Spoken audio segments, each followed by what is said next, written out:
as much. So when I asked them, what do you think is the biggest Arab country in terms of population, immediately they say Saudi Arabia.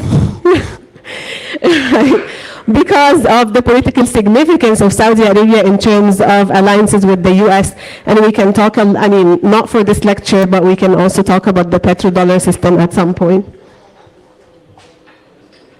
Okay, so again, Arab identity is diverse, is multifaceted. It's not monolithic. It encompasses a wide range of culture, ethnic, racial, religious, regional differences shaped by the diverse histories and experiences of our region. Even the language and religion are very diverse, way more diverse than we think. When we think about the Arab world, immediately we think Islam. But no, there are a lot of other religions. Even within Islam, there are a lot of different practices within Islam and a diversity of ways that people blend their ethnic and kind of pre-Abrahamic religions with Islam, Christianity, and Judaism. So Arabic language and Islam are central, of course, but they're not the only ones. We have significant religious and linguistic diversity, with Christians, other minority communities contributing to the cultural fabric of the region. So one of my main objectives of today is to kind of destabilize this binary that we think of when we say East and West, right? We tend to think about the East as something very separate, at least culturally, from the West. This is actually not true historically, right? The region has been included in the Western tradition for so long.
he kind of roamed freely and scientific inquiry was embedded in the culture. So Ibn al-Haytham is the father of modern optics. He wrote a book called Kitab al-Manazir, which is basically the reason that we now understand light, vision, and refraction. So he pioneered optical tools like the camera obscura. The reason you have a camera on your phone is that men.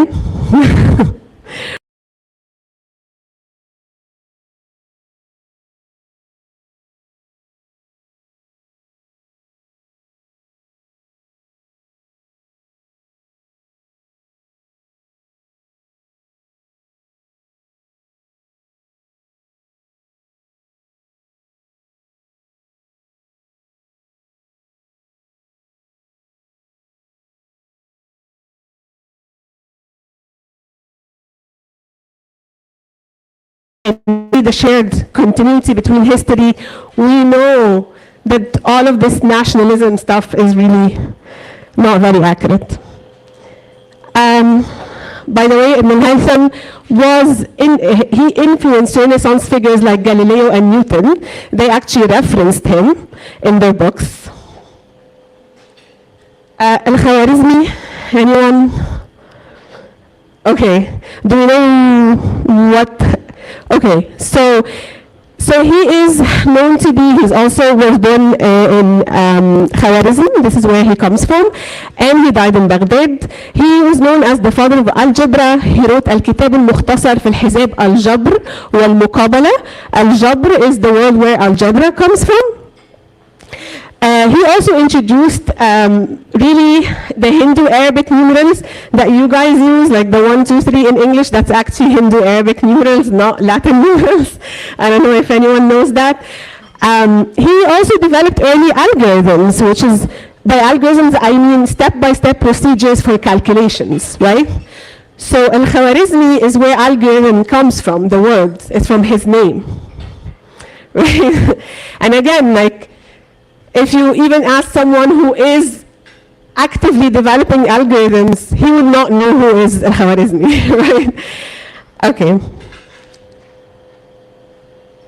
Ibn Sina, as well, definitely known as the father of modern medicine. He kind of bridged Aristotelian philosophy with Islamic thought, shaped medieval European scholasticism. He wrote Al-Qanun fil Tibb, which the word canon comes from Al-Qanun, or the laws. I mean, in academia, we use that word a lot just to say, oh, this is the canon that we should read. These are the things that are like the highest level of literature that we should abide by. And the word canon comes from his book, Qanun al-Tibb. So he was really the first to identify contagious diseases. In the medieval time, it was basically, oh, you're sick, we have to pray for you, and then, I don't know, give you some wine or something. They didn't have the understanding that you can get the disease from something else, that it can be contagious. And he kind of put that relation forward. I'm sure he's not the first person who did that, but he was kind of the one who coined it and wrote about it. So he linked illnesses to soil and water and systemized anatomy, pediatrics, and gynecology as well. He also advanced classification of mental illness. So he had mental illness classifications in 1980 CE, 980, sorry. And he made key contributions to astronomy, physics, and theories of light and motion as well. Finally, my favorite one, Ibn Khaldun. He's definitely one of my advisors, or something he doesn't know about it, but he is the father of social sciences. Before Ibn Khaldun, we did not know what social sciences were. We did not think of history in terms of why this happened. We just thought, what happened? And we wrote down what happened, right? I mean, starting classical antiquity, where history became something of a science that we actually cared about accuracy. Before that, ancient people wrote history in terms of stories and legends. That's why we get all of these like biblical and Quranic stories that are kind of sounds like riddles a little bit, or even like ancient Egyptians mythology, Mesopotamian mythology. They sound like riddles because ancient people did not write down history the way we write it now. They write it down in the language of mythology and stories to convey a morale of the story. They really didn't care about what actually happened. They cared to convey the morale of the story, right? But Ibn Khaldun was one of the people who said, like, okay, we have to study history by asking why things happen, not just what happened, right? So he wrote a Muqaddimah. I encourage you all, this is a great book, honestly. It is, it's a foundational text for political sociology, for political anthropology. There's also a YouTube channel by the same name, and this guy does a great job in kind of reading through al-Muqaddimah, because it is a dense text, and he explains it in English, so if you want to know more about that. But the thing that really kind of put Ibn Khaldun on the map is his theory of social cohesion. So he was thinking about what makes a civilization last and what makes a civilization fall. And his answer was social cohesion.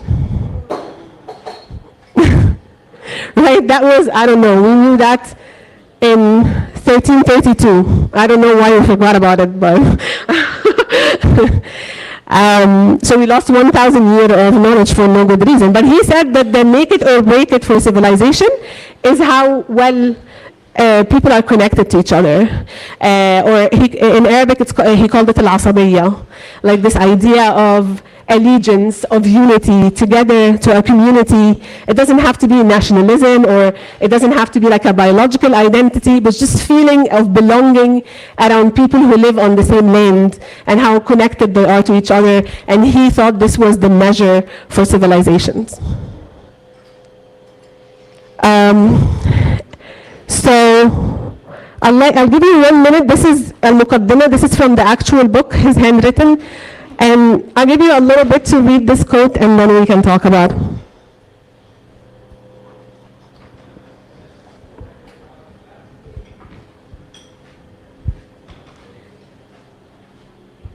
What is he talking about?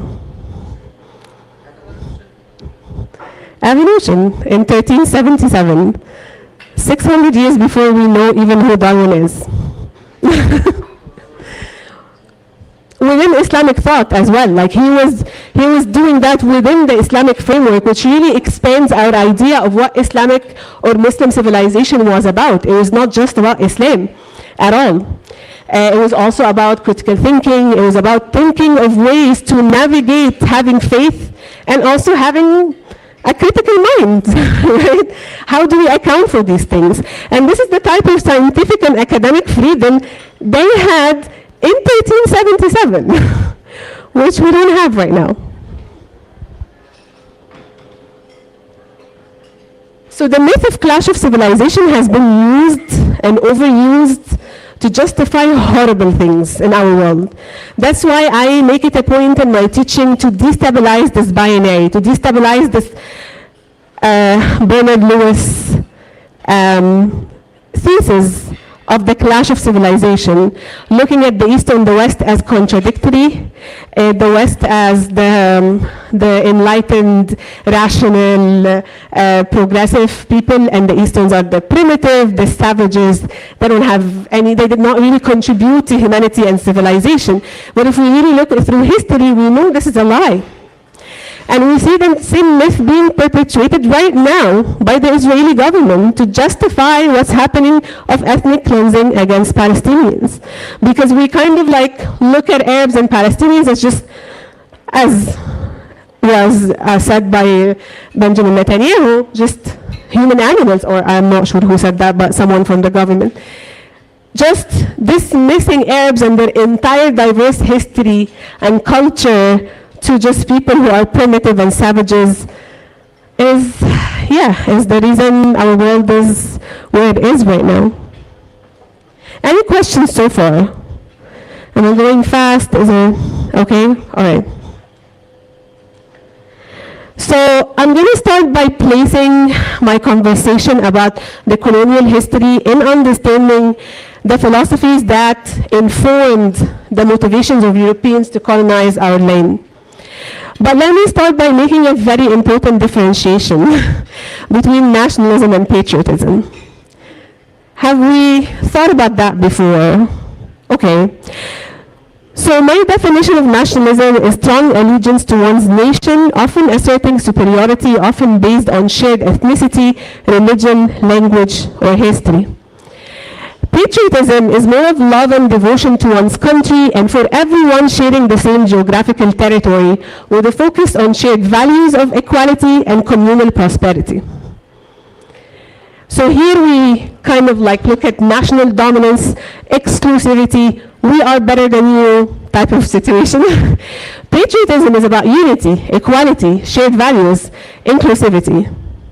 So I don't want us to, like, when I kind of start critiquing nationalism as a theory emerging from the French Revolution specifically, I don't want you to kind of be confused about what I'm talking about. Nationalism is a specific political school of thought that emerged with the French Revolution specifically, but patriotism is a much bigger context like than that. Patriotism is about being connected to the people that live around you.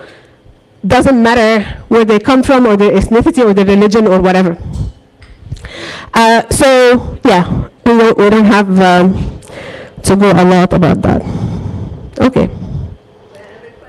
Yeah. So are you putting it in the context of nationalism is a more, is a better concept and patriotism is a better one? That, from my standpoint, yes. And isn't patriotism like based on patriarchy and... Oh, yeah, I mean, now in the American sense, I agree, but in the scientific, how we use it in political science and political sociology and anthropology, nationalism is specific political thought. Patriotism is an attitude for people around you. So it is about living among people rather than living among your nation. So the idea of nation is where we're like kind of destabilizing here, that when you're patriotic, you don't have to be loyal to a specific nation or a specific ethnicity or a specific language group. You are loyal to people living around you. This is the social sciences understanding of the world. Yeah. Let me, okay. So again, let's reiterate on nationalism. It's a belief that a nation's culture and identity and interest should come first. And this is the main problem with nationalism, is that it has this supremacy claim embedded within it, right? My nation is better than your nation. It often linked to power, pride, and expanding territory. Primordialism is the idea that nations are ancient and naturally tied by blood, language, and culture, which is of course not true. European nationalists used this to claim they were superior and had a historic duty to civilize others, right? This is kind of like the main logic running through the European colonial project. We're here to civilize you, right? Because y'all are not civilized, so we're here to advance you, and you need to be thankful. That was like kind of the claim. So European powers used nationalist and primordial beliefs to justify empire building in Africa and the airborne. Colonization was framed as civilization mission, not exploitation. Question here. Yes. So with the whole colonial framework, do you feel that the reason for them dividing countries was to take them away from the patriotism and the unity and to make them independent and then kind of fight each other rather than look at each other as a community?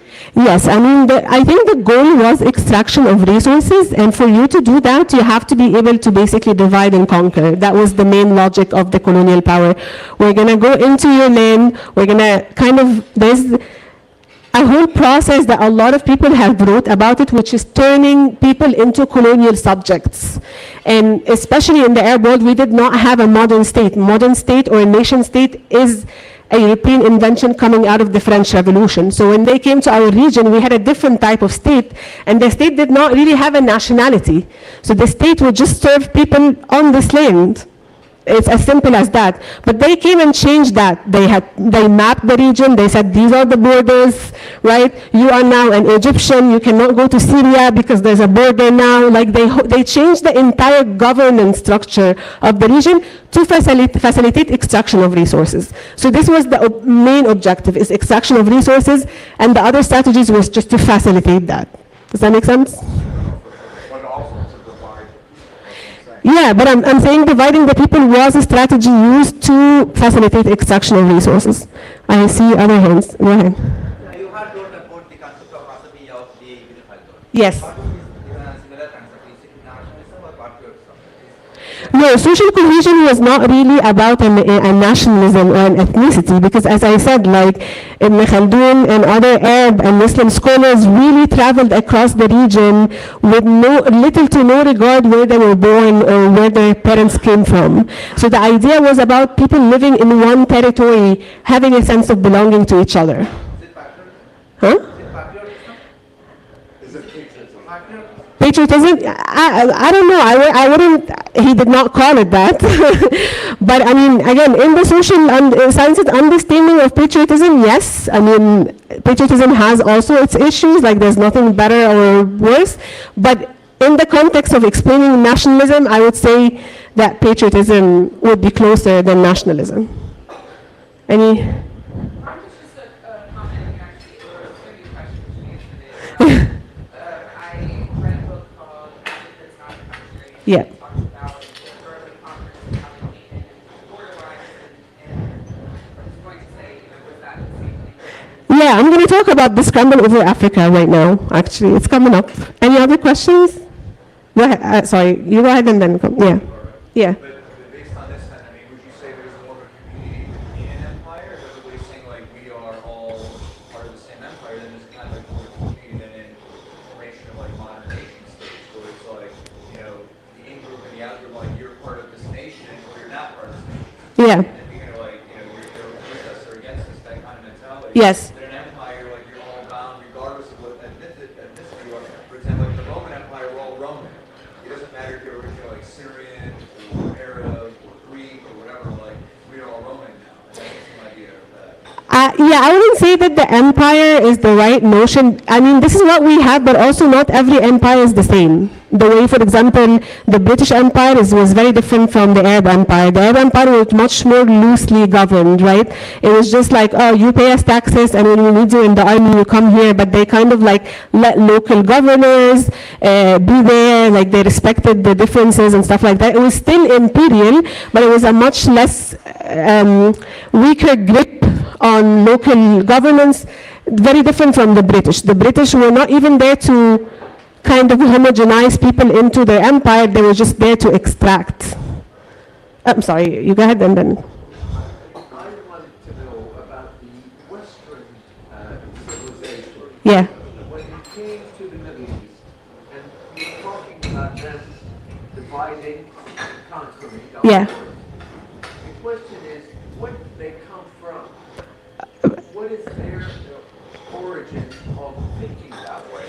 Did they have their own conclaves, states, or did they simply, this is my question in a way, did they simply try to make the current status there into their own image? Yes. No, that's a very good question, and it's definitely coming up in the presentation. I'm going to start with like Napoleon Bonaparte, because this is where we really see the European colonial campaign starting. This question definitely will be answered. For the European nationalism and colonialism, why would you differentiate that from the Ottoman Empire? Because I'm talking about the European colonial project for this lecture. Does that answer your question? We allow the lecturer to finish Yeah. the lecture, and then we can take notes if you want to and ask questions. Okay, thank you. Okay.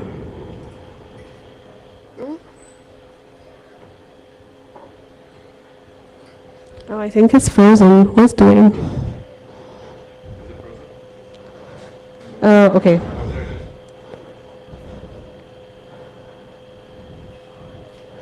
Okay, let's start here since a lot of people have been asking about that. Have we ever seen this painting before? Do you know who's that? Yes. Do you know who's this? I believe, yes, the Sphinx. So Napoleon's invasion of Egypt was really the start of the European colonial project in the region. If you want a little bit of background of why he kind of led this expedition into Egypt, it was the French Revolution. The French Revolution really came out of the European nationalist movement. The European nationalist movement created the nation states that we have right now. But the thing about the French Revolution, it was so bloody and violent, and it went on and on and on, and they kept executing all of the elites. They could not really stop the revolution even when Napoleon Bonaparte took power. So his answer was to kind of calm down the revolutionary spirit in Europe, was to channel it into a colonial expedition. They're saying, oh, all of these young people are revolting and we don't know what to do about them, and they keep like hanging all of the elite, right? What are we gonna do, right? Let's gather this energy, put them in an army and tell them, let's teach the world about our great nation and our great civilization and civilize them, right? Does that answer your question a little bit? Okay. So from 1886 at the New York Times, someone reviewed this painting and wrote, the young Corsican, by the way, Napoleon Bonaparte is not even French, he's Corsican, which, I mean, the history of Europe we cannot really go into right now, but it's definitely, there's nothing called France, right? The Franks are Germanic tribes. So France is named after Germanic tribes. The local indigenous people of France called the Gauls, right? So even the nation states that we take as granted as primordial and eternal, they're also very made up through ethnic and culture changes and other invasion from Germanic tribes to Latin tribes and vice versa. So he was seated on his horse, gazing in meditation upon the enormous enigmatic face of stone, that strange memorial of titanic ambitions, of a forgotten sovereigns, of a vanished race. What race is he talking about? Who is he talking about here? The Egyptians, yeah. But for some reason, in the European mind, it doesn't add up that brown people build this stuff. That's why you get all of the alien theories. It's racist, I have to say. Because for people who came here to civilize the nation and then saw things that they have never been able to build before, they were astonished. Even during the Crusades, by the way. I mean, and there's a lot of literature about how the Crusaders went back with philosophy from the Arab and Muslim world that really kind of was funneled into the Renaissance, right? So even when we think about European Renaissance, it's not just a European thing. It's, again, a historical continuous project. But for some reason, when he arrived to Egypt, I mean, if the people moved the other way, they're going to have like now McDonald's and Pizza Hut and everything. I don't know if you've ever been to Cairo, but at that point in 1886, there were millions of Egyptians living in Egypt. So the idea of a vanished race was so mind-boggling to me, right? It really reminds me of like people without a land and a land without people, right? It's the same narrative that's being kind of used against Palestinians right now, that has been used against us for so long. And it's so enrageous to think about this, right? So yeah, this was kind of their mentality coming in. There's no one here, just few peasants, or what they call they have a lot of like derogatory terms. And we're here to like civilize you while you also don't exist, so.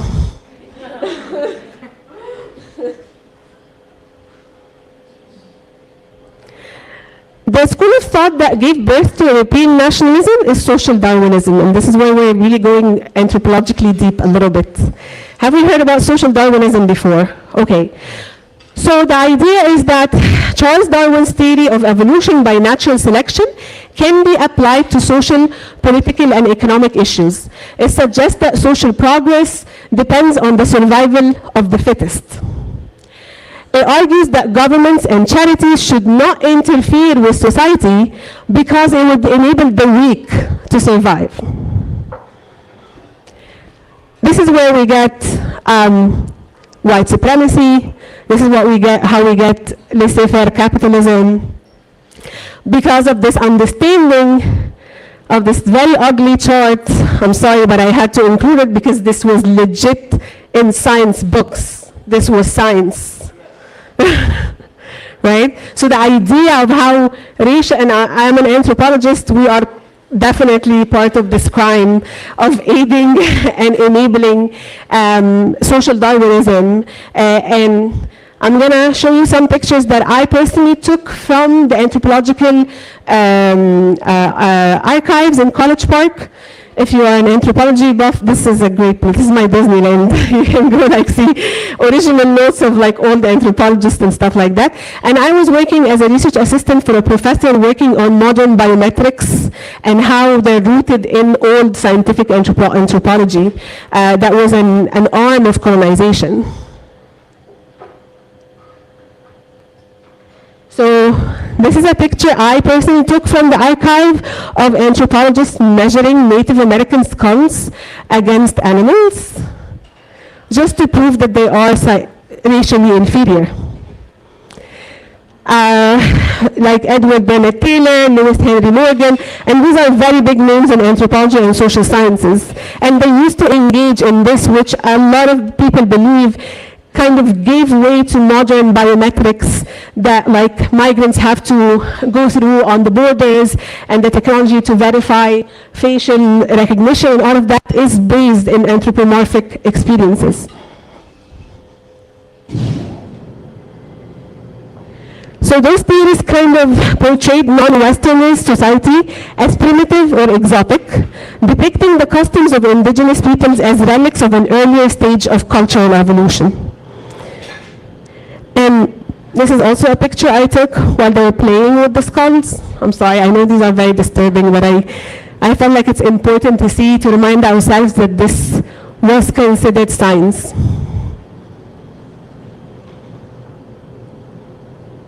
So another main reason of the colonial expedition, other than social Darwinism and the idea of national and white supremacy, was also oil.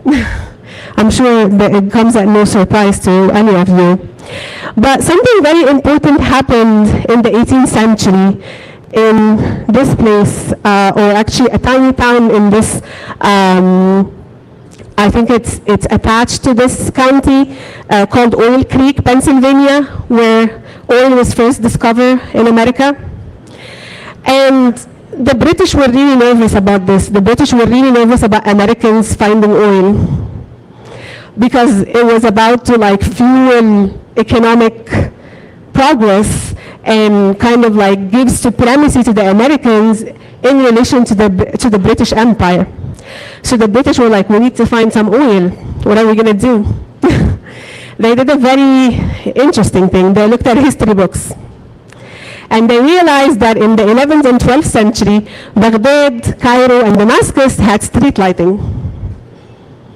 So if you look from space in the 11th and 12th century, you can see Baghdad, Cairo, and Damascus, and that's it. Because oil was so abundant in the airplane that people would stomp into puddles of oil. Or if you see like a black stone, a porous stone on the ground, you know there's an oil well there. So when the British read in the history books that some of the crusaders saw this, they're like, oh, so here's the oil, right? So the oil lamp from Aladdin is not something that's just Disney made up. It's an actual motivation of the entire colonial expedition, specifically of the French and the British in the region in modern times. Street lighting might seem like a product of modernity, but there is little new about it. The Romans illuminated their city street at night, and Islamic cities from Baghdad to Cordoba were also lit when most of Europe was living in terms of street lighting, the so-called Dark Ages. A simple piece of street furniture showed it all. And the British were really smart about doing that. Like when they looked at the history book, they're like, okay, we need to go to the Arab world. This is where we get the needed oil to compete with the American Industrial Revolution. Another connection a lot of people don't know about the British expedition is that when the Civil War happened in here, there was something very important happening in the South, which is cotton plantation, right? Where was this cotton going? Huh? Yeah, to the British textile industry, right? It was a needed force to sustain the British textile industry, which is one of the main tenets of the British economy. So when the Civil War happened here, and also enslaved people starting to free themselves and fight for to end slavery and abolition, the supply of cottons from the South stopped. So what did the British do? They went to Egypt. They turned it into a cotton plantation, basically, to replace the American South. And we never really think about these connections because we have been robbed of our history. All of us, Westerners and Easterners, we don't know that what enslaved Americans were enduring in the South was also similarly endured by peasants in the Nile Valley in Egypt. Maybe they did not have a legal slavery framework, but it was pretty much very close, unfortunately. And that's why what we're talking about is very important, because these colonial dynamics always come back home. I mean, they were here initially, but even with the American Empire kind of treat people, non-American people, in ways that eventually came home, and we're seeing the authoritarian rise right now. I can give you a little minute if you want to read this part, just to give you, let me try to zoom in. Okay, I can't. So basically, this book called Egyptian Cotton in the American Civil War is a very, it's an article in the Political Science Quarterly. It really is a great source to understand these like connections of colonial dynamics. Okay. So, just before World War I, this is what Africa and the Arab world looked like. Starting with the scramble over Africa, and then coming into the Great Arab Revolt. We're going to talk about the Great Arab Revolt 1916 a little bit, because I know World War I is not something that a lot of people know about, but it's really crucial to understanding the current geopolitical realities in the Arab world. But as you can see, they cut it up into different zones of British and French mainly, but also some Italian, some Spanish. Who is missing from the great nations of the European world from this map? Germany. And the Dutch, yeah. But I mean, at that point, Germany was kind of more encompassing. Huh? Belgium. No, we're going to come to Belgium. They were there. Portugal, yes. Yes. They were not. Yeah, I think they kind of took parts of Morocco for a while and the Western Sahara as well, but they did not have a big share. But Germany specifically, because of the rivalry between the new nation states in England, in France, and Germany, Germany was so butthurt about not having their shares from the African and Arab land, which paves the way to World War I, the Germans coming in to like claim their ancestral rights of other people's lands.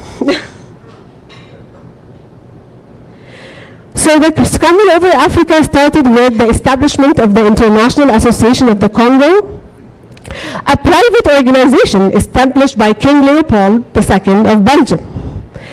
The association initially states goals of scientific exploration and civilizing the African continent were largely a cover for King Leopold's ruthless pursuit of wealth and power in the Congo Basin, resulting in one of the most tragic and brutal periods in African colonial history. And you have to know that King Leopold was so special because he did not even want to colonize it as a Belgian king. The Congo was his private property. Like in his name, not even in Belgium's name. It was his private property. This is the Berlin Conference, 1884, where they basically sat around the table splitting Africa like a piece of cake between them, which also we're going to talk about Sykes-Picot from the Western Asian side of the air ball, but at least the North African side was part of this infamous meeting in 1884, where European leaders were like cutting their cake. I'm showing you some of the caricatures from the era, just to give you the feel, right, of how they felt coming into Africa, like just stepping over it. Like you see, I mean, this is not Hitler, but he looks quite like Hitler. I mean, it's and you can see under his, between his foot is the African continent.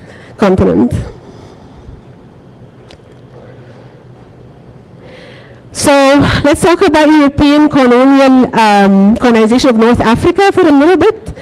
So mainly France took Algeria, Tunisia, and Morocco. Britain took Egypt, Sudan, and also kind of joined Anglo-Egyptian rule of Sudan. So Egyptians were kind of colonizing Sudan within the British army. The motives were strategic control, specifically the Suez Canal of Egypt because of the commercial routes. You have to understand that the biggest piece of property that the British had was India.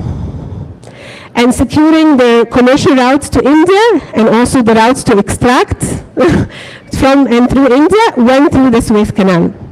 The Suez Canal was built through enforced, enslaved Egyptians. They worked for free. They dug the Canal of Suez for free in an enslavement type of labor.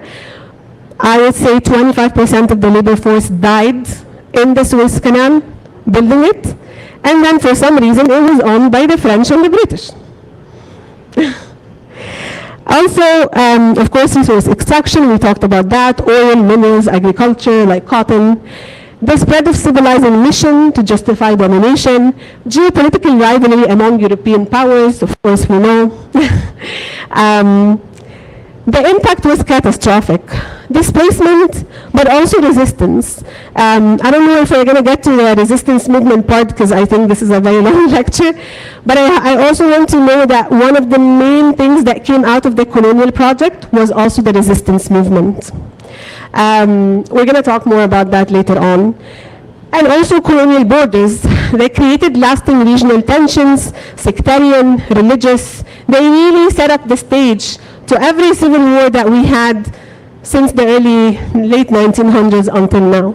It's still the same type of narrative. The British used to come and say, oh, we're here to save the Christians, right? Now we see the Israelis going into Syria and saying, oh, we're here to save the Druze. It's the exact same colonial logic that we're still operating under to this day. French settlers, colonists in Algeria were called les pieds noirs, people who are born as settlers in Algeria.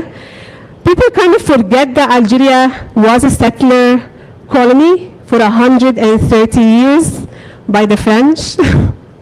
So settler colonialism, it does go away. 130 years, and the Algerians fought and liberated their land and took back their land. So hopefully this will happen in Palestine as well.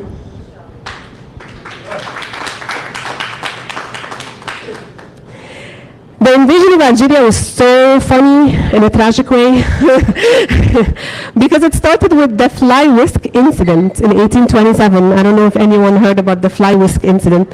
It's just how funny Europeans are when they want to like justify something. It's always interesting.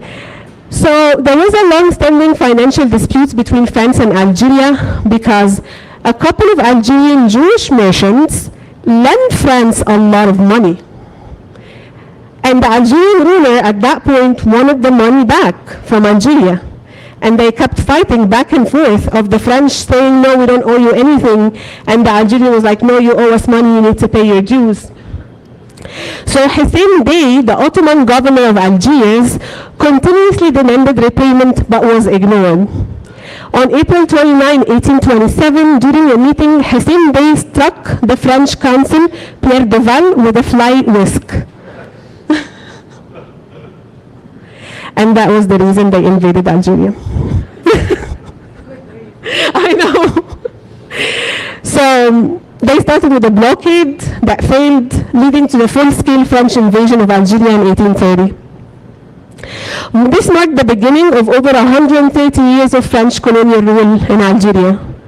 This incident is so often cited as an example of the cultural and psychological dimension of colonization, where even seemingly small acts were imbued with messages of domination and disrespect. This was not a violent, you know what a fly whisk is, right? Like it's an ancient thing, it's like a, yeah, it's water, yeah, something like that. Exactly. But the idea that an Algerian man can dare and strike a European man was the offense. It was not the fly whisk. So, yeah. You don't have to read a lot about this, but this is the code of l'Indigénat, or the native code that established the apartheid state in Algeria, which is very similar to what we see right now in the apartheid state of Israel. We have forced labor, special taxes for Algerians, segregation, restricted freedom of mobility, public gatherings, political activity were banned. Algerians need permits to travel across their own land. Collective punishment, how familiar does this sound? Scorched earth tactics.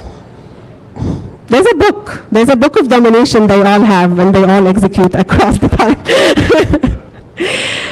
Summary punishment, fines and imprisonment without trial for minor offenses. Some of these offenses were like not showing respect to French officials. That was punishable by law in settler colonial Algeria. Public executions, economic exploitation, land seizure, very textbook what's happening in the West Bank right now.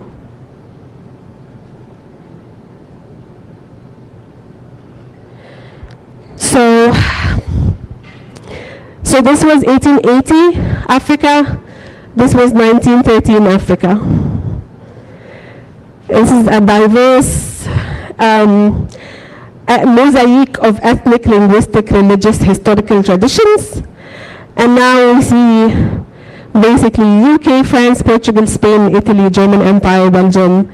One of the few spots that was never really colonized with Ethiopia, and also Liberia to a certain extent.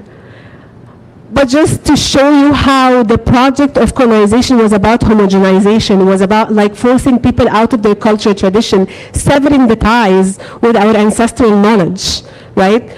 And the borders that they drew had little to no regard to the ethnic and linguistic and historical traditions of Africa. Let's talk about the West Asian part of the Arab world and how it was colonized. So World War I find it very interesting to us. Do you know who was fighting who in World War I? It's usually very obscure. We all know World War II, but World War I is almost kind of obscure, right? Okay, so it was the Germans upset about not getting enough land, basically. So they started World War I. So it was fought between Britain, France, Russia on one side at the beginning. The Bolshevik revolution in Russia happened in the middle, so Russia kind of got out from the alliance. And later joined by the US. And the Central Powers, which is Germany, Austria-Hungary, and Ottoman Empire. And by that time, Ottoman Empire was really weakened. Corruption, a lot of different things is happening. Just to prove my point about the East-West fictional binary, the Ottoman Empire at this point in history books was referred to as the sick man of Europe. The sick man of Europe. Just to Once the colonization happened, suddenly the Ottoman Empire is not Europe anymore, and it's not the West anymore. It's kind of separated historically through manufacturing consent. So, of course, it was sparked by the assassination of Franz Ferdinand by a Serbian nationalist, which triggered a chain of alliances and defense pacts, pulling many nations into a war. The Ottoman Empire played a key role in the Middle Eastern theater of war, aligning with Germany to regain power. Germany was not Nazi at this point. Germany became Nazi because of this defeat. Led by Enver Pasha, Turkish nationalists joined the Central Powers to reclaim lost Ottoman territories. But the thing about World War I that was really new is that we had massive ability to destroy. We have new technological advancements of weapons. Humans were never able to cause so much destruction before World War I. So World War I, where we see really those new European technologies, machine guns, poison gas, tanks, aircraft, submarines were used on a mass scale unprecedented in history.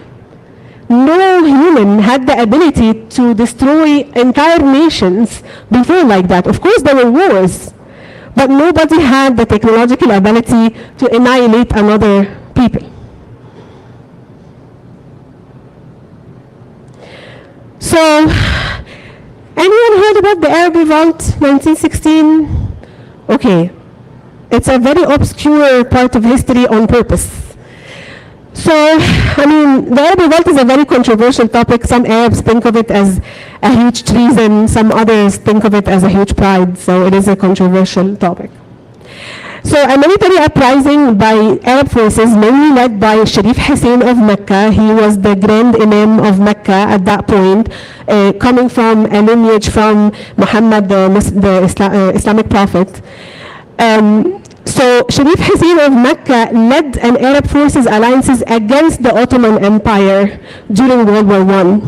So what the British were really good at is to, if they want to like tackle the Ottoman Empire, they go into like the separatist minority movement within the Ottoman Empire, give them a lot of money, tell them work with us, and we're going to reward you with an independent Arab state. That never happened.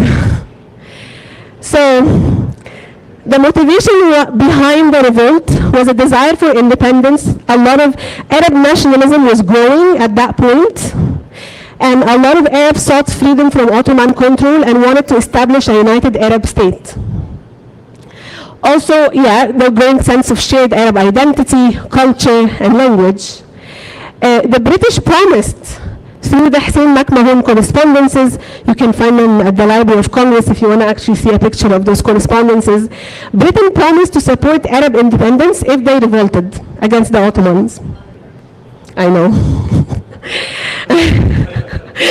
So a lot of Arabs felt politically and economically marginalized under Ottoman centralized power. We have to say that. It's historically accurate. So Britain kind of picked up on that and used it, right? So they provided weapons, money, and advisors. T.E. Lawrence of Arabia. Anyone seen that movie? Yeah, this is where he comes in. He was an anthropologist, by the way. I'm not very proud of that, but he was. So Lawrence of Arabia came in as kind of a mediator, a cultural mediator between the British colonial governors and the Arab revolutionaries, supplying them with military expertise, weapons, money, funding, and also negotiating with the British on behalf of the Arabs sometimes. That's why there's a movie, because he was like a kind of a butt of a joke that he went native. Like he really sympathized with the natives, and they were making jokes about him being a native sympathizer. The outcome, of course, the revolt weakened the Ottoman control, but ended in betrayal, which is Sykes-Picot. We're going to talk about Sykes-Picot now, which is a secret agreement. It's one of the most infamous diplomatic secret affairs of the last century. And it sparked long-term Arab distrust of Western powers. So what Bernard Lewis has been talking about the angry Arab, and they really don't tell you why Arabs are angry, that's why. Because they were betrayed, right? So, during the war, Sharif Hussein bin Ali of Mecca, leader of the Hashemite family, he is the ancestor of the current king of Jordan, launched a revolt against the Ottoman Caliphate. Hussein positioned himself as a rival to the Ottoman Sultan Khalifa, claiming religious and political legitimacy as custodian of the holy cities of Mecca. So the British were trying to mobilize Muslims and Arabs against the Ottoman Empire, but the problem was the Ottoman Empire held the religious legitimacy, right? The Ottoman Khalifa was the Pope, basically, right? So how they counter that effect by mobilize Arabs with them? They went and picked up another religious leader from the governor of the holiest city in Islam, which is Mecca. He comes from the Prophet's family, which gives him a lot of legitimacy, and used him as a weapon to mobilize Muslims and Arabs with the British. If you look up Crescent Moon Camp, yeah, it's a fun thing to watch. So yeah, Britain promised, in return, the promise was a united Arab kingdom. A united Arab kingdom that encompassed the Levant, Mesopotamia, the Arabian Peninsula, down to Yemen.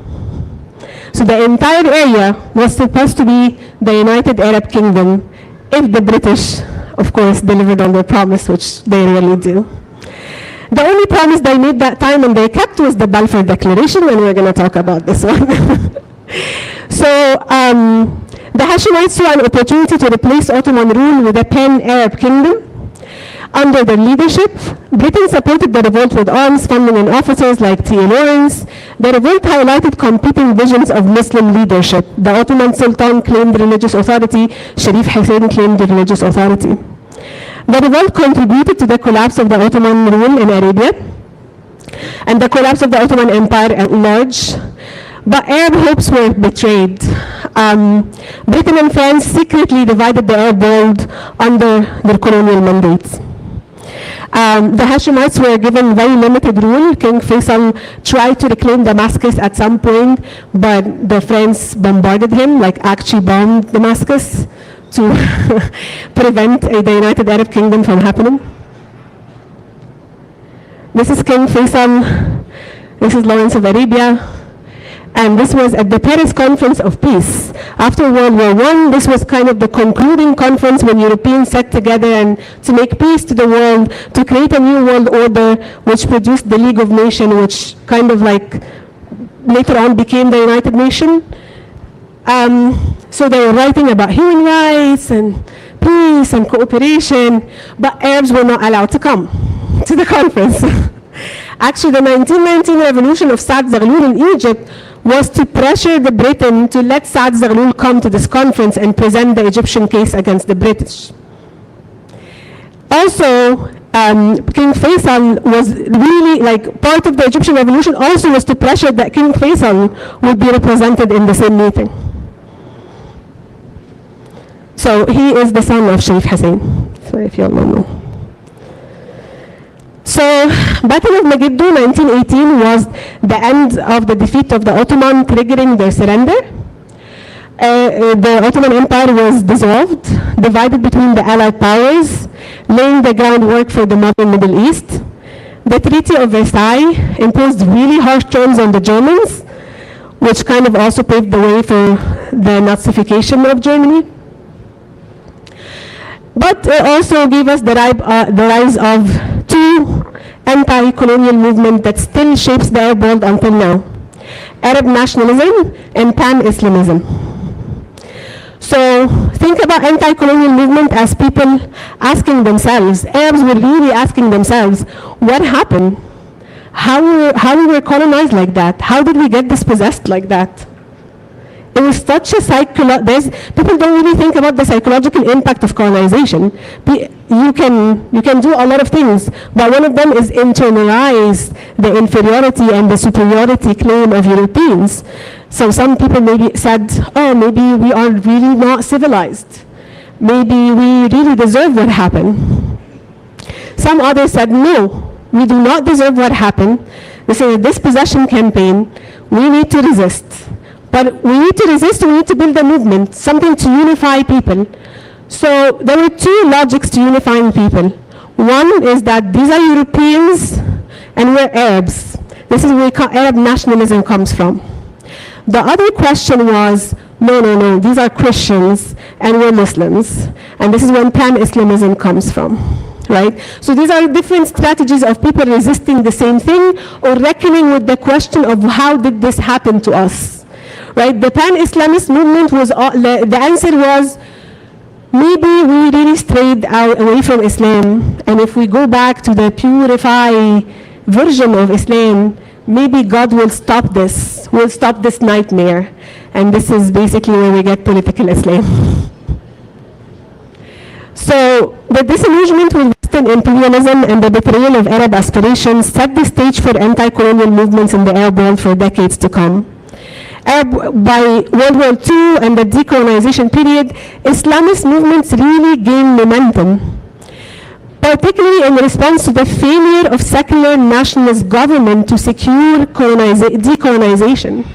Because again, I mean, that's a different era, maybe we can talk about it in other maybe future lectures, but Arab nationalism was really dismantled. Secular resistance was really dismantled in a lot of different ways, using CIA money and a lot of different things. We can talk about this later. But the failure of Arab nationalists, and also some of them allying themselves with the Western colonial power, made people lose trust in Arab nationalists and secular leaders. So it really pushed a lot of people into radical political ideologies like political Islam. Yes? When you say Arab nationalism, you're always talking about secular. Yes, Arab nationalism was a very secular movement, yes. It was actually started by mainly Christian Arabs in the Levant.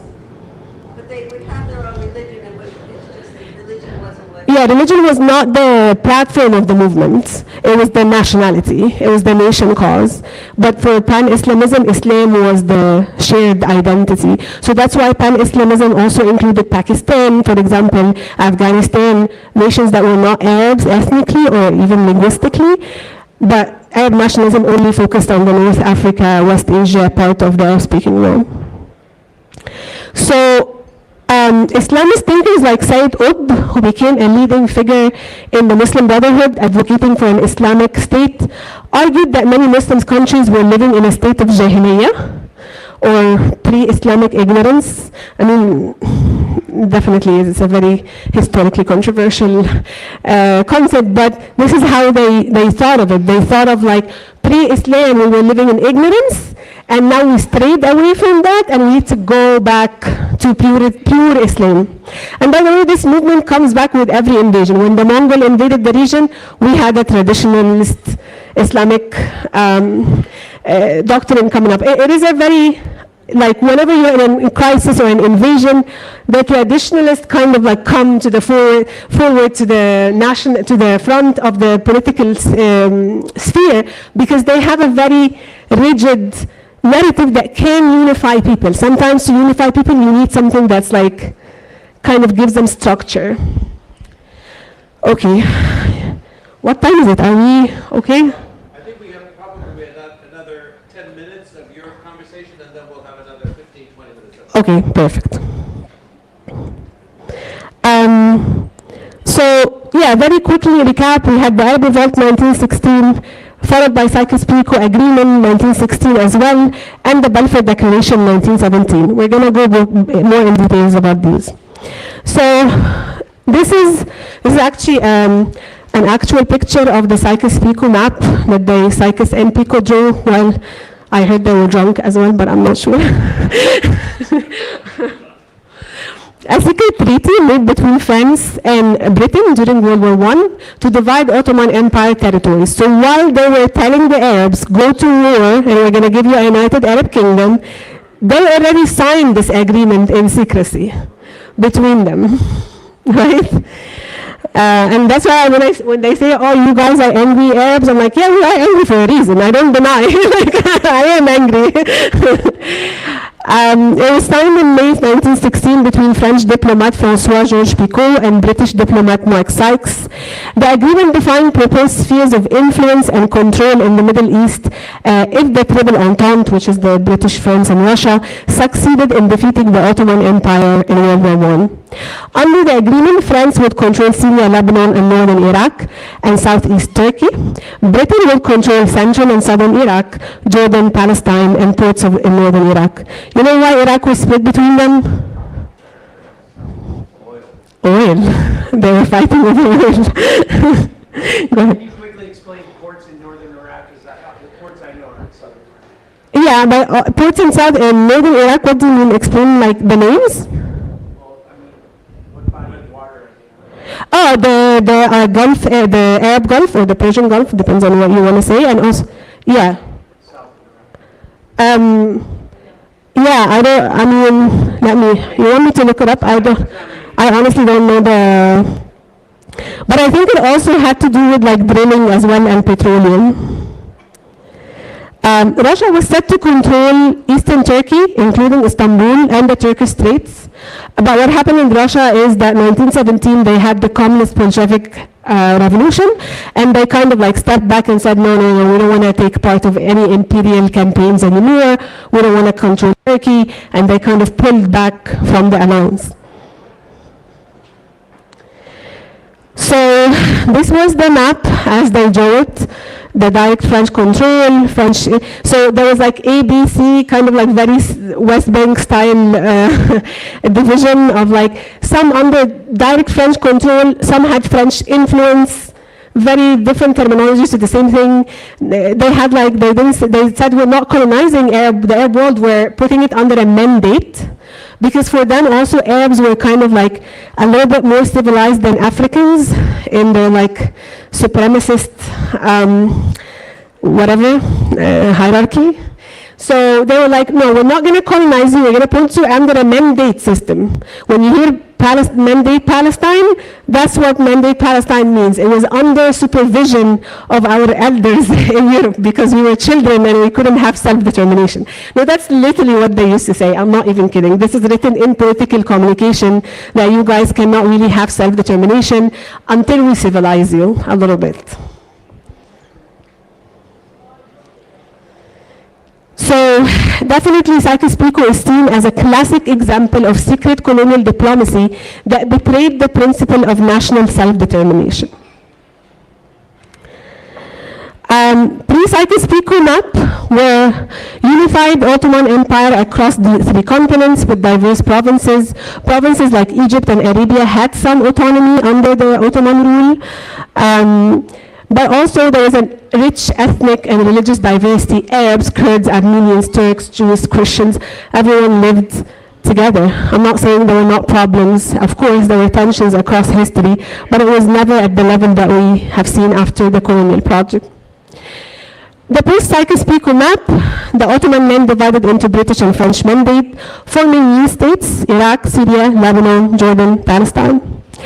Artificial borders ignored local identities, fueling future ethnic and sectarian conflicts, marked start of colonial rule despite promises of Arab independence, and led to deep Arab disillusionment and calls for unity and self-rule. Sorry, I have one question. On the previous map, you had what is now known as Palestine under a international zone. Yes. It wasn't under British mandate. It was under British mandate. We never were told Yeah. what existed, but what does that mean, international zone? Because the Balfour Declaration was already in motion, so they were paving the way for the state of Israel. That's why they didn't want to claim it as their territory. So, yeah, which gets me to the Balfour Declaration. So, of course, there is a history of anti-Semitism in Europe. Anti-Semitism is uniquely a European phenomena. That's why it's called anti-Semitism, because it's anti-Semitic people, and I would like to remind you that Arab peoples are also mostly Semitic people. So decades and decades and centuries of discrimination, of persecution against European Jews, culminating itself into the Holocaust in the World War I, but even before that, Jewish population in Europe have been going through really bad treatment and I'm not saying there were not tensions in the Arab world, but European, Arab and Middle Eastern North African Jews have been living in the region for thousands of years. So sometimes we're not immune to propaganda.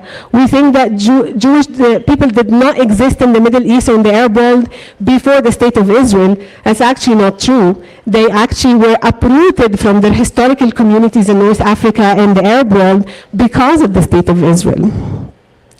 So in the background of pogroms and persecution against Jewish people in Europe, Britain was trying to get the Americans and the Russians to sympathize and join World War I to tackle Germany and the Ottoman Empire.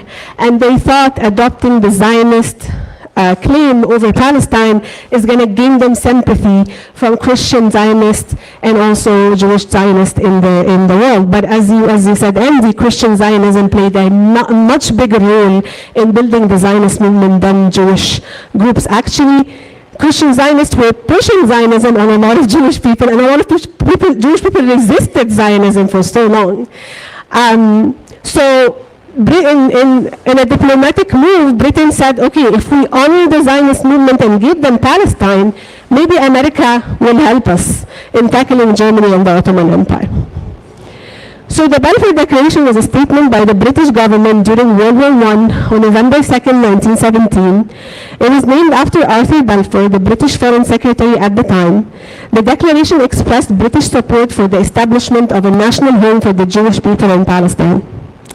The key elements of the Balfour Declaration included that the British government officially endorsed the idea of establishing a homeland for Jewish people in Palestine. The declaration also emphasized that the support for a Jewish homeland should not really touch the civil and religious rights of the existing non-Jewish communities in Palestine. That was embedded in the Balfour Declaration, right? Which primarily consisted of Arab Palestinians, of course. It was made clear that the establishment of this national home would be contingent on the development of self-governing institutions and the cooperation of the local population, which of course never happened, as we all know. The Balfour Declaration had a significant impact on the geopolitical landscape in the Middle East until this moment. All the wars that we're in right now has its roots in this declaration and the Sykes-Picot Agreement. That's why World War I context is very important for us to understand the current geopolitical realities in our region and also in the world. It laid the groundwork for the eventual establishment of the State of Israel in 1948 and tensions and conflicts between Jewish and Muslim and Christian communities in the region, which continue to affect the region until this day.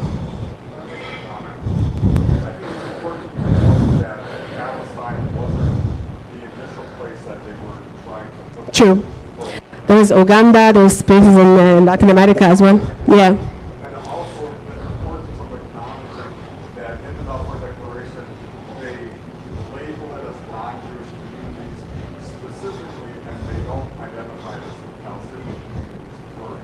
Yeah.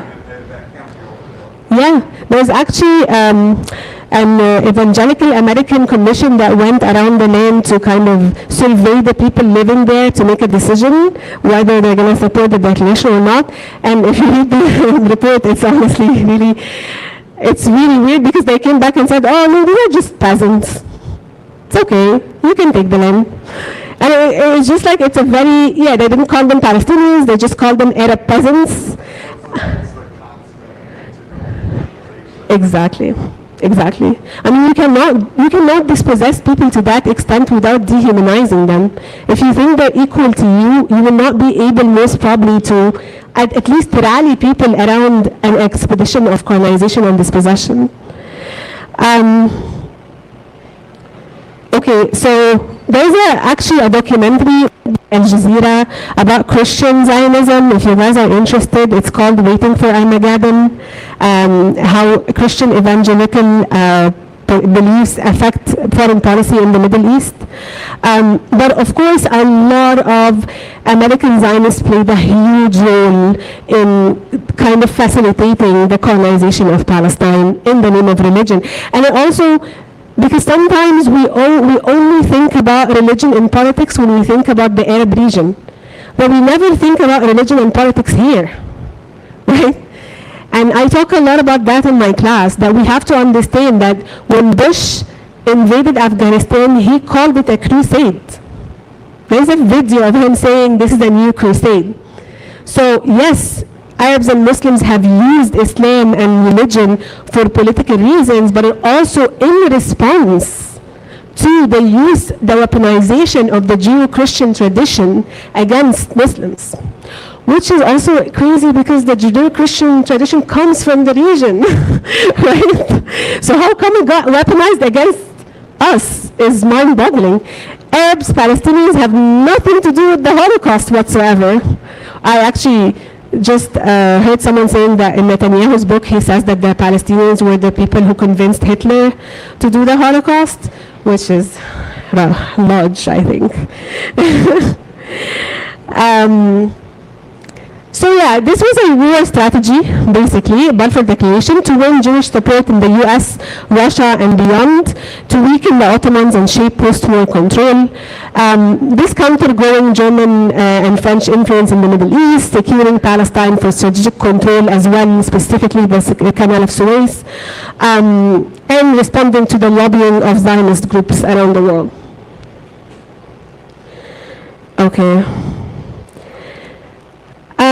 Should we go into, oh, by the way, do you know how we found out about Psychos-Pico? Anyone?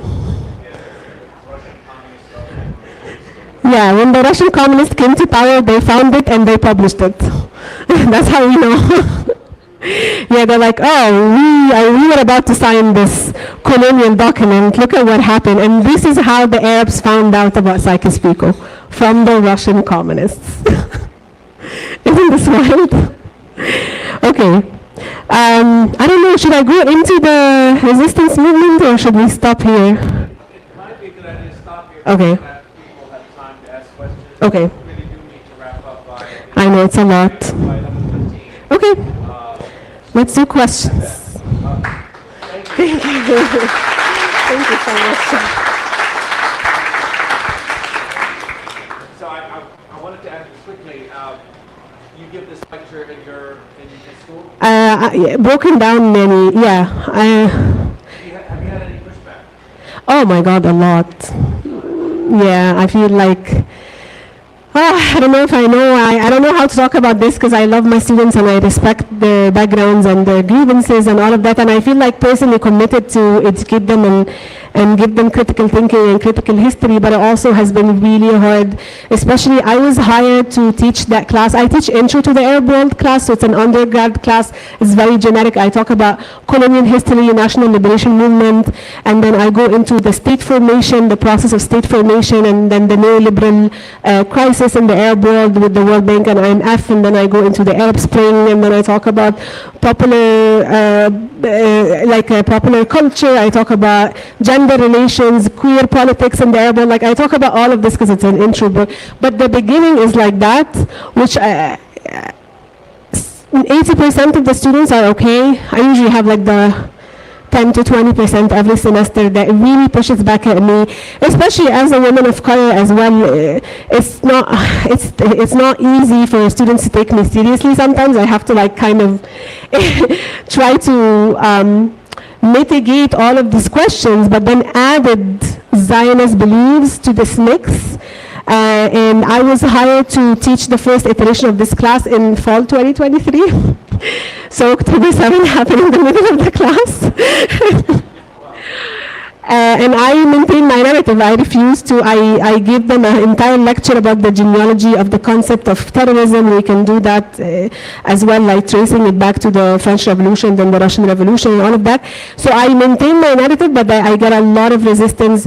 One of my students lost 2 of his friends in the music festival on October 7th. And that was one of the hardest things I had to navigate as an Arab woman myself who is maintaining a pro-resistance narrative, and I choose to maintain it until now. The chair of our department is Palestinian. And she was like, listen, the only thing I'm going to tell you, if you are fired, that means I was already fired. I was like, okay, I'll take it. What else can we do at this point? But I also witnessed a lot of transformations. Like I had many Israeli students that came and like really transformed their view on the Arab world. They, because I also go into Nakba denialism and Exodus and all of this stuff. So yeah, a lot of resistance, but also a lot of like conversions, which is not a bad thing.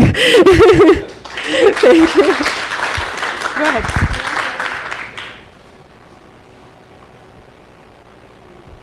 So I was just say, first of all, thank you very much for this informative lecture. I mean, this, like you said, this is like a course, like a real, I mean, you could spend, many, many hours on these topics, hundreds of years or thousands of years of history and various countries and so forth. My question, I mean, you mentioned, I think during World War I, the idea of a united Arab state, or I think kingdom. I don't know if that would work so well today, but do you envision something like that happening in the foreseeable future? Could there be again, maybe it sounds like a dream or a fantasy or something like that, but can you envision a united Arab state in the Middle East in the future? I don't know how to answer that question. I mean, the only way to answer that question is to look at history, because unfortunately I don't know the future. But Arab nationalism kind of really gained momentum again in the early 50s and 60s under Gamal Abdel Nasser in Egypt, and Hughes Khan and Michel Afla as well in Levant. But Nasser kind of grew that movement, which we didn't have time to talk about it, but it's called the non-alignment movement. Yeah. Yeah, this one. So there was a budding non-alignment movement, and this is, by the way, where the third world comes from. It's not like this underdeveloped world. The third world was a self-chosen term to describe that the people who did not align with the East or the West during the Cold War. So they did not align with the Soviets nor the Americans, and this is when we get the third world terminology from. So Arab nationalism had its moment in the 50s and the 60s, and it was crushed by the 1967 defeat. The 1967 defeat is something that I also write extensively about in my own dissertation, as a moment where the entire non-alignment anti-colonial movement was crushed. Crushed in a level that, I don't know the other generations from the Arab world, but we all live with this pain until now, where all the Arab armies were, the Egyptian entire air defense system was crushed in a few hours by the Israelis. It was on the ground, yeah. Yeah, no.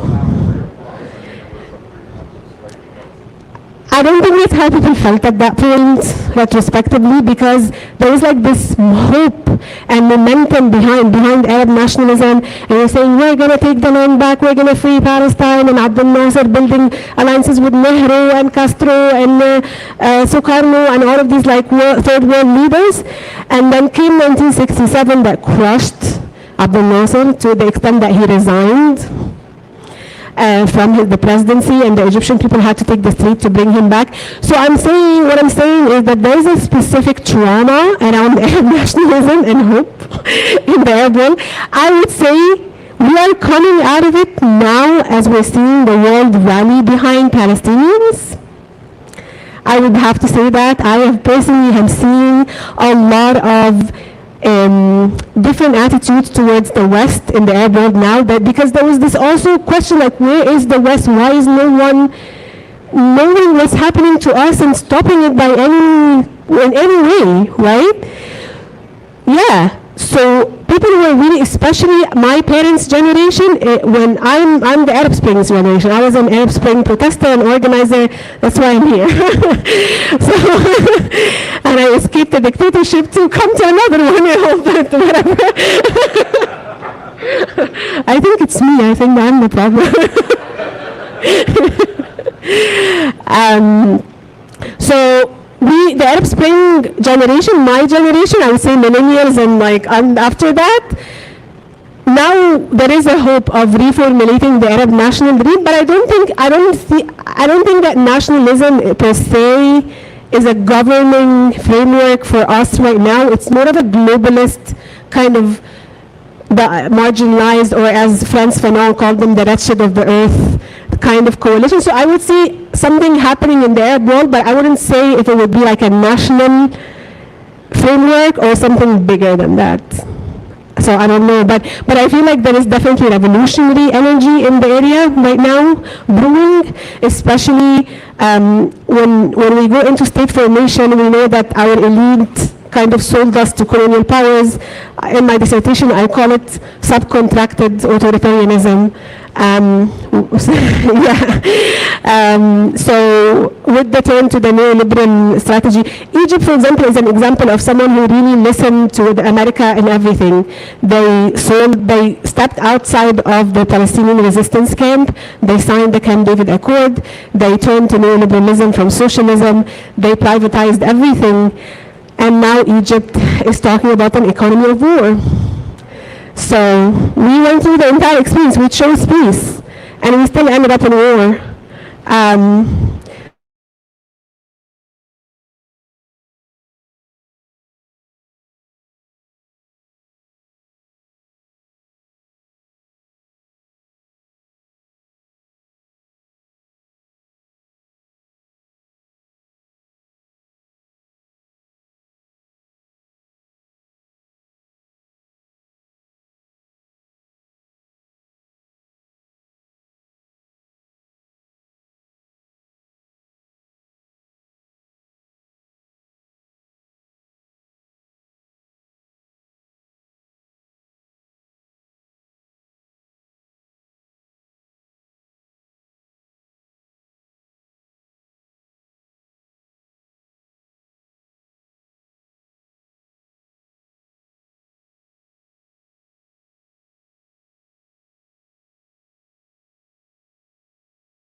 government is justified and Western countries supporting this authoritarian government in the name of these people cannot rule themselves.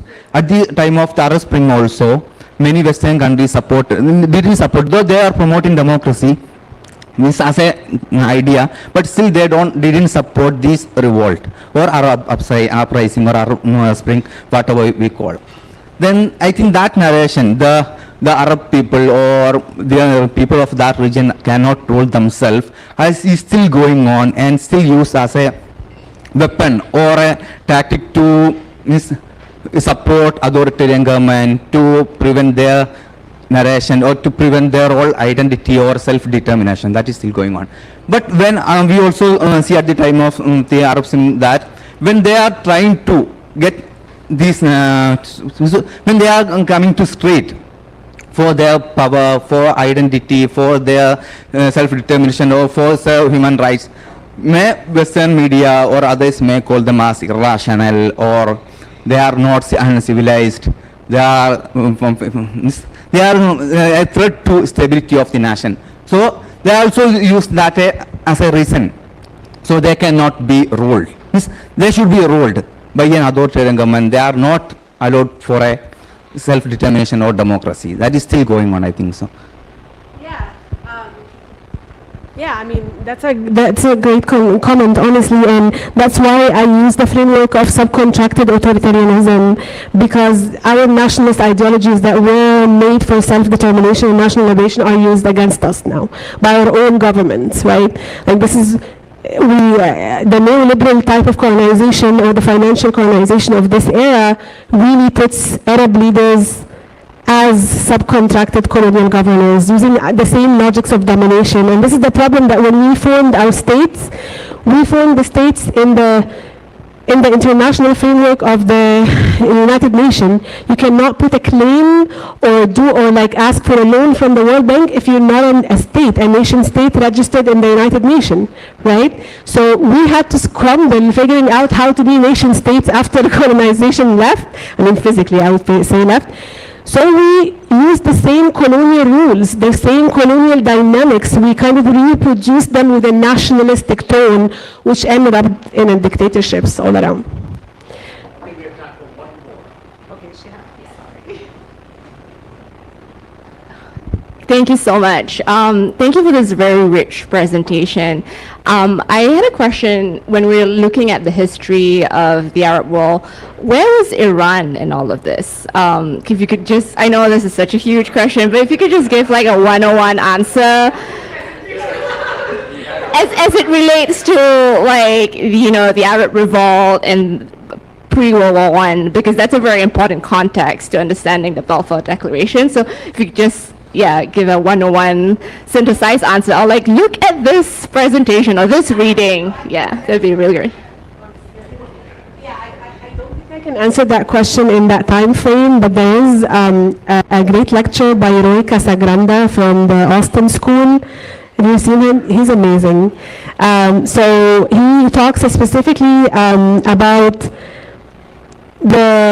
how Iran was going basically through the same, like they also capitulated on nationalist movements within Iran, installing a very pro-Western government initially, and then toppling, and then it was toppled by the Islamic Revolution. But also, Iran was one of the very early democracies in the region, and Syria as well. Syria had a democracy. Iraq was attempting in democracies, and there's a lot of literature on the CIA-funded coups in the region that kind of dismantled all of these democratic attempts, because a fact that maybe we didn't really say, but no democracy was allowed in the Middle East because there was a deep realization that if there is a government in place that represents its people, the state of Israel will cease to exist.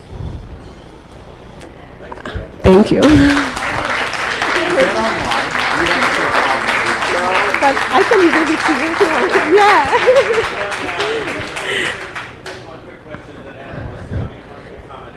Oh, okay. I know. We also had one question. When Anne speaks, we all have to listen. Oh, yeah, right, yeah. Well, first, on behalf of everyone, of course, tremendous lecture, and how do we sign up for your courses? Yeah, well, all right. Yay! Yeah. Well, great, and I live in Hawaii, so come on. Okay, well, what I wanted to mention, besides the thanks, is that Netanyahu is arriving today, and they're calling for a sound demo out by the White House this afternoon, if you can be there, and then all day tomorrow. He probably is leaving on Tuesday, so we've got lots more work to do after a great day of yesterday of everything. So, but again, many, many thanks. Thank you. Thank you so much for listening to me. Thank you for giving me the time. Thank you, Envy, for giving me the space. I'm a very passionate about public academia. I don't want to be confined within the academy. I'm striving to build a career similar to other scholars that worked independently of the academy, and I think this is a great space. So thank you so much for allowing me this space, Andy, for real.